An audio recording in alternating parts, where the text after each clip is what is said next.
उल्हासनगर शहर आणि ह्या परिसरामध्ये जे आहे काही वाहन चालक डुप्लिकेट नंबर प्लेट टाकून फिरत आहेत, जेणेकरून चलन आपल्याला येऊ नये. ट्रॅफिक पोलिसांनी केस केली तर चलन ओरिजिनलला जातं आणि डुप्लिकेट वाला तसाच राहतो. तर त्याच्यासाठी आमचं ड्राईव्ह चालू आहे. आम्ही वेळोवेळी चेक करत राहतो. आमचे स्टाफचे समाधान गरुड पोलीस हवालदार हे आज उल्हासनगरमध्ये चेकिंग करत असताना त्यांना एकाच नंबरच्या 2 रिक्षा दिसून आल्या. त्यांनी दोघांचे कागदपत्र चेक केले. त्यावेळेस ही जी रिक्षा आहे ही ओरिजिनल नंबरची आहे आणि ही जी रिक्षा आहे ही डुप्लिकेट नंबर त्याने लावून घेतलेला आहे. हिचा नंबर वेगळाच आहे. हे मिळून आल्यानंतर त्यांनी इथं आणलं आणि आम्ही त्यांचं व्हेरिफिकेशन केलं.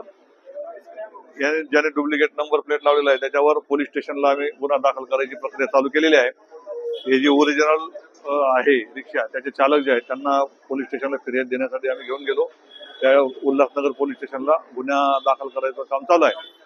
मी सर्व वाहन चालकांना आवाहन करेल की असं डुप्लिकेट नंबर प्लेट लावून कोणीही वाहन चालू नका.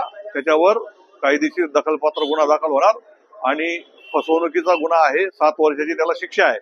कोणीही असं अघोरी काम करू नये असं मी आपल्या माध्यमातून सर्वांना आवाहन करतो.